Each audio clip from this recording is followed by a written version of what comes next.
மறுதேர்தல் நடத்துவதே இதற்கு சிறந்த தீர்வாக அமையும்னு ஜோஹோ ஓனர் ஸ்ரீதர் வெம்பு அவர்கள் சொல்லியிருக்காரு. ஏன்னா இப்ப இருக்கிற இழுபறியால முதல்வராக விஜய் ஆக முடியாத போயிருக்கு. இதற்கு காரணம் சட்டமன்றத்துல பெரும்பான்மையை நிரூபிக்கணும். அதுக்கு 118 சீட்டு தேவை. ஆனா விஜய் கிட்ட 108 தான் இருக்கு.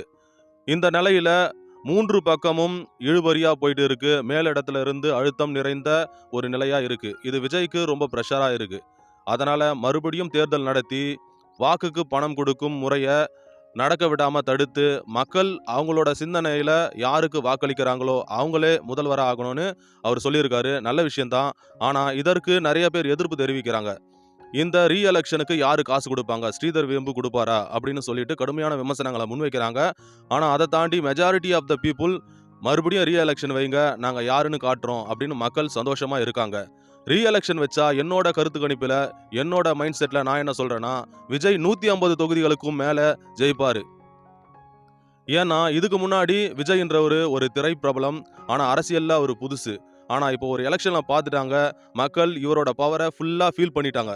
இதுக்கப்புறம் பாவம் பார்த்தோ மற்றும் இவர் மேல இருக்கிற நம்பிக்கையிலையும் பாசத்திலையும் 150 தொகுதிக்கு மேலேயும் இவருக்கு கொடுத்துருவாங்க. இப்போ இருக்கிற ஸ்டார் கேண்டிடேட் மற்ற கட்சிகள்ல ஜெயிச்சவங்க கூட ரீ எலெக்ஷன்ல ஜெயிக்க முடியாத நிலை கண்டிப்பா ஏற்படும். ஏன்னா விஜய் இன்னைக்கு மாபெரும் சக்தியா மாறி இருக்காரு. அதிமுக, திமுக 2 கட்சியோட சீட்டுகளை ஒன்னா சேர்த்தா கூட 106 தான் வருது.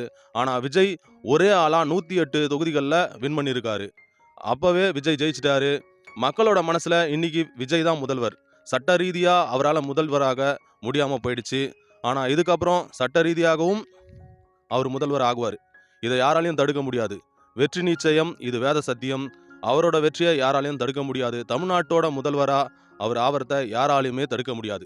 இது வரைக்கும் அதிமுகவிலையும் சரி, திமுகவிலையும் நிறைய முதல்வர்கள் வந்திருக்காங்க. ஆனா புதுசா ஒருத்தர் வந்து ஆட்சி அமைக்கிறது இதுதான் முதல் முறை. விஜய் அவர்களுக்கு 2 கட்சிகளும் ஆதரவு கொடுத்து அவரை சிஎம் ஆக்கலாம். ஆனா ஆக்க மாட்டாங்க.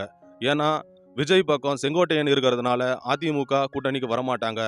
இந்த பக்கம் காங்கிரஸ் வந்து திமுக கூட்டணியிலிருந்து விலகி விஜய் பக்கம் சேர்ந்ததுனால திமுக ஆதரவு கொடுக்க மாட்டாங்க. மேலிடத்துல பிஜேபி இந்த குளறுபடிகள் ஏற்படுறதுனால அவங்களுக்கு ஒரு ஆதாயம் இருக்கிறதுன்றதுனால அவங்களும் ஒரு அழுத்தத்தை கொடுப்பாங்க. பாவம் விஜய் 4 மூலையிலையும் மாட்டிக்கிட்டு தவிக்கிறாரு. அப்படி ரீ எலெக்ஷன் வச்சா விஜய் அவர்கள் எத்தனை சீட்டு வெற்றி பெறுவார்னு உங்களோட கருத்தை கமெண்ட்ல சொல்லுங்க. 234 தொகுதியில் விஜய் அவர்கள் எத்தனை தொகுதிகள் கைப்பற்றுவார்? நன்றி.